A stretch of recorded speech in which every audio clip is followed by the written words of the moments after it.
kasih, beribu terima kasih pada Presiden Republik Indonesia yang telah memberi kebebasan anak saya. Terima kasih Pak Jokowi, Republik Indonesia. Yuk.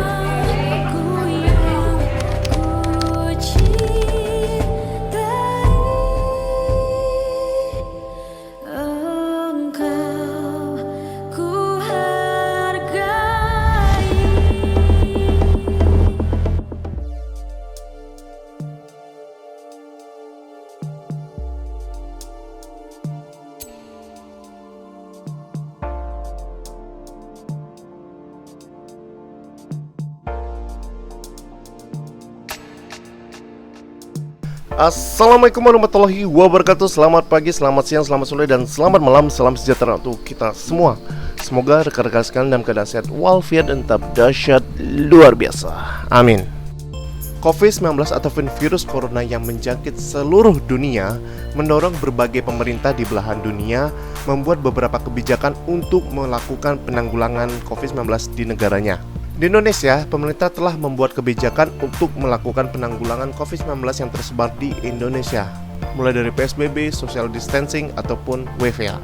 Kementerian Hukum dan Hak Asasi Manusia Republik Indonesia telah membuat berbagai kebijakan untuk melakukan penanggulangan COVID-19 ini di lapas dan rutan. Nah, untuk itu izinkan saya membawa materi tentang dampak COVID-19 yang terjadi di lapas dan rutan. Hey, tapi tunggu dulu. Sebelum dimulai, izinkan saya mengajak rekan sekalian untuk mendukung channel ini. Share, like, komen setiap video yang ada di channel ini. Karena dukungan rekan sekalian merupakan obat bagi saya untuk membuat channel ini menjadi lebih baik lagi. Terima kasih. Lanjut. Kelima, penanganan dan pengendalian. Beberapa lapas dan rutan telah melakukan pencegahan, penanganan, dan pengendalian. Nah, pencegahan dilakukan dengan cara memberikan sosialisasi kepada napi dan tahanan supaya bagaimana cara mereka untuk menanggulangi COVID-19 ini dengan beberapa langkah seperti rajin cuci tangan, terus juga selalu menggunakan masker tutup mulut ataupun dan sebagainya. Selanjutnya, lapas dan rutan telah menyediakan sapras untuk menunjang penanganan COVID-19 ini. Nah, salah satunya adalah Rutan Depok. Nah, Rutan kelas 1 Depok ini telah memiliki steril box .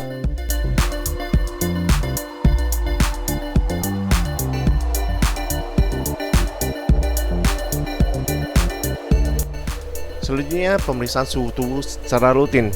Pemeriksaan suhu tubuh ini dilakukan oleh petugas pemasyarakatan kepada beberapa petugas dan beberapa WPP yang hendak masuk ke zona steril yang berada di lapas dan rutan. Salah satunya beberapa lapas seperti Lapas Cipinang, Lapas Narkotika Cipinang, dan Rutan kelas 1 Cipinang. Selanjutnya adalah pembersihan dan penyerobotan disinfektan di seluruh bagian lapas dan rutan. Nah, hal ini pernah dilakukan oleh teman-teman dari PMI.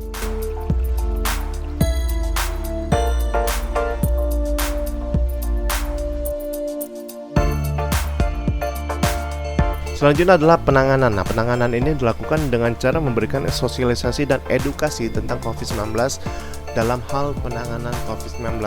Nah, ini biasanya kita memberikan beberapa informasi dengan mendatangkan narasumber seperti dari Kemenkes ataupun dokter ahli yang bisa memberikan sosialisasi ini dan edukasi kepada WBB ataupun dengan petugas. Selanjutnya dilakukan pemeriksaan kesehatan rutin, mulai dari suhu tubuh ataupun demam atau tidak dan sebagainya. Selanjutnya memberikan rekomendasi kepada pegawai yang terindikasi mengalami atau terjangkit virus corona ini. Kemudian nantinya agar pegawai ini diberikan penanganan kesehatan, penanganan medis lebih lanjut. Bagi WBP, biasanya petugas pemasyarakatan itu menempatkan WBP yang terindikasi virus corona ke tempat ruangan-ruangan isolasi kesehatan yang disediakan di setiap lapas dan rutan. Selanjutnya adalah pengendalian. Nah, pengendalian ini lapas atau rutan berkoordinasi dan berkonsultasi dengan Pemda setempat, dan kemudian lapas dan rutan menghentikan layanan kunjungan, menghentikan aktivitas pembinaan yang melibatkan pihak luar, terus juga memastikan kesediaan makanan dan obat-obatan WBP serta menjaga keadaan lapas dan rutan menjadi kondusif. Keempat, kunjungan secara online. Dengan kebijakan ini, lapas dan rutan seluruh Indonesia telah meniadakan kunjungan. Hal ini dipertegas dalam instruksi Direktorat Jenderal Pemasyarakatan tentang pencegahan, penanganan, pengendalian, dan pemulihan COVID-19 di UPT Pemasyarakatan. Lapas dan rutan akhirnya menerapkan kunjungan berbasis online, di mana setiap lapas dan rutan itu menyediakan teknologi untuk nantinya agar warga binaan pemasyarakatan ataupun keluarga WBP mampu berkomunikasi dengan pemantauan dari petugas pemasyarakatan. Teknologi yang digunakan yaitu video call. Oleh karena itu, lapas dan rutan itu menyediakan sarana teknologi untuk memberikan layanan kunjungan online ini kepada WBP ataupun warga binaan pemasyarakatan. Nah, layanan kunjungan online ini menerapkan dua sistem, yaitu WBP kepada keluarga dan keluarga kepada WBP. Jika WBP ke keluarga, WBP harus melakukan konsultasi ataupun memberikan rekomendasi kepada petugas pemasyarakatan siapa yang dihubungi. Yang penting adalah keluarga ataupun orang-orang yang terdekat WBP. Biasanya WBP memberikan nomor ataupun memberikan akses kepada keluarga dengan nantinya petugas pemasyarakatan akan mengkonfirmasi benar atau tidak nomor ataupun kontak yang diberikan kepada WBP itu. Nah, langkah yang kedua yaitu keluarga kepada WBP. Nah, keluarga biasanya memberikan identitas pada petugas lapas dan rutan secara online.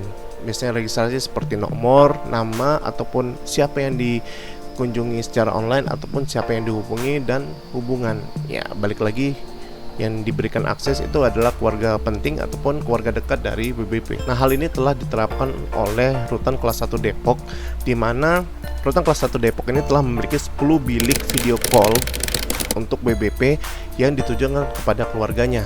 Nah, hal ini menjadi langkah pemerintah yang efektif untuk tetap memberikan dukungan kepada WBP dengan memberikan semangat oleh keluarga tanpa harus bertemu langsung.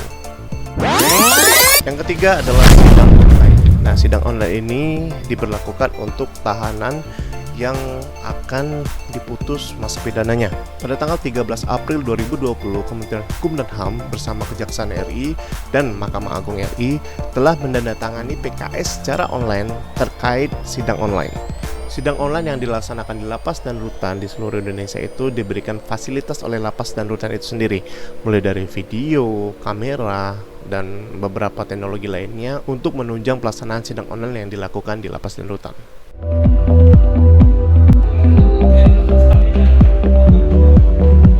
Minta keringanan hukuman, alasannya apa? Dasarnya apa? Ada tanggungan keluarga yang mulia. Untuk putusan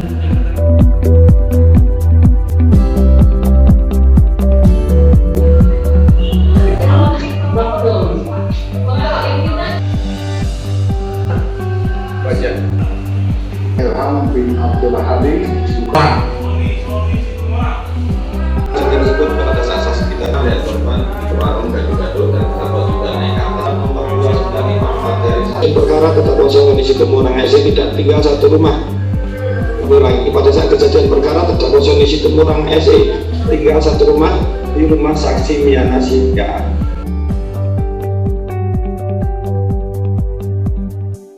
Yang kedua, akibat COVID-19 ini, lapas dan rutan itu akhirnya memproduksi APD ataupun alat pelindung diri yang nantinya bisa digunakan oleh petugas pemasyarakatan ataupun WBP itu sendiri. Bahkan biasanya hal-hal yang diproduksi oleh WBP itu sendiri itu nantinya disumbangkan ke masyarakat luar. Wow. Nah, ada beberapa barang yang diproduksi di lapas dan rutan, mulai dari face shield ataupun pelindung muka yang sudah dibuat oleh lapas kelas 2A Binjai dan beberapa lapas lainnya.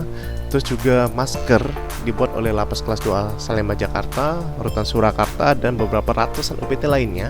Kemudian ada juga penutup kepala yang dibuat oleh lapas kelas 1 Malang, lapas Polewali, dan lapas kelas 2A Binjai.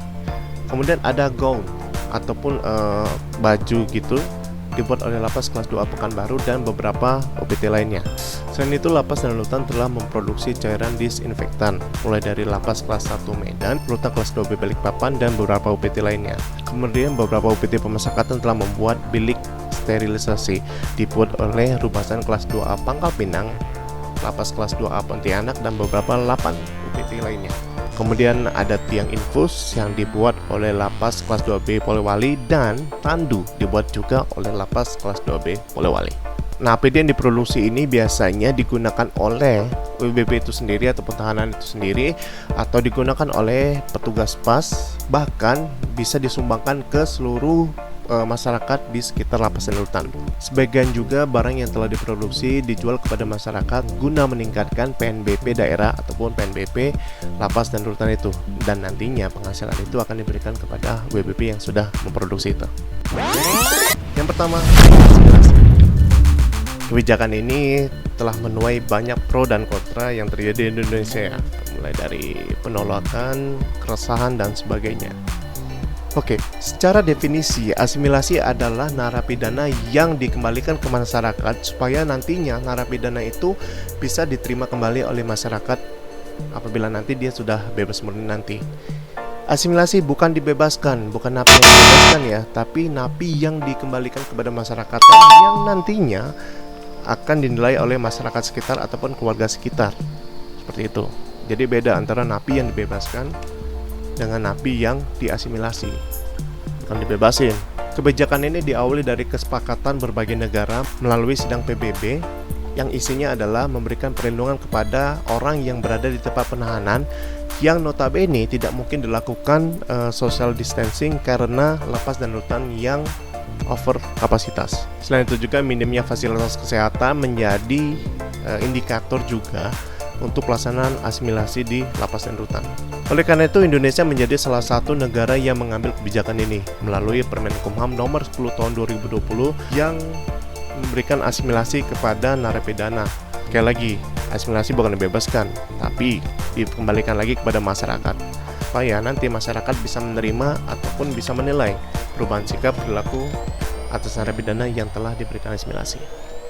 Dalam kebijakan asimilasi itu juga, pemasyarakatan tidak serta-merta memberikan asimilasi kepada seluruh narapidana. Ada 3 syarat utama dalam pelaksanaan atau memberikan asimilasi kepada narapidana itu. Yang pertama, narapidana telah menjalani 2/3 masa pidananya terhitung sampai dengan tanggal 31 Desember 2020 nanti.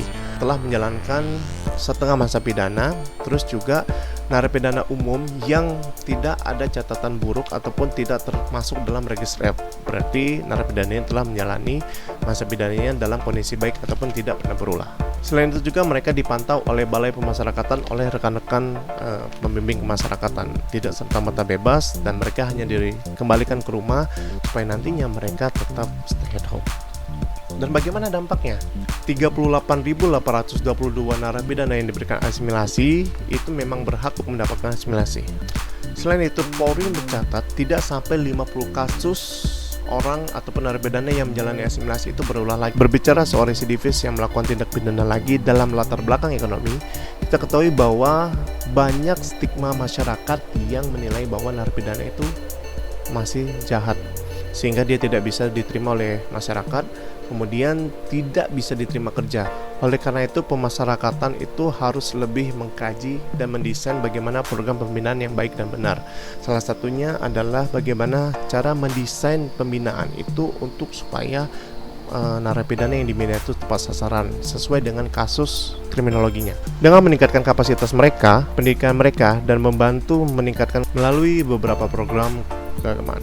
Terlebih dengan kondisi permasalahan ekonomi yang sedang dialami. Kenapa masih ada narapidana yang melakukannya lagi? Menurut saya, mereka itu belum siap untuk menopang kehidupan mereka nantinya di luar. Apakah mereka diterima lagi atau tidak oleh masyarakat, ataupun mereka belum ada skill nantinya untuk mereka bawa keluar. Seperti mereka tidak bisa menjahit, tidak bisa ngelas, dan tidak bisa ngapa-ngapain, sehingga mereka mencari jalan pintas untuk memenuhi ekonomi itu dengan cara merampok, mencuri, dan sebagainya. Itu kalau menurut saya. Jadi kuncinya adalah pemerintah harus saling berkoordinasi dalam melaksanakan kebijakan ini, saling support, saling dukung, dan tidak mengejudge satu sama lain. Demikian, terima kasih atas perhatiannya. Wabillahi taufiq wal hidayah. Wassalamualaikum warahmatullahi wabarakatuh. Let's make it perfect.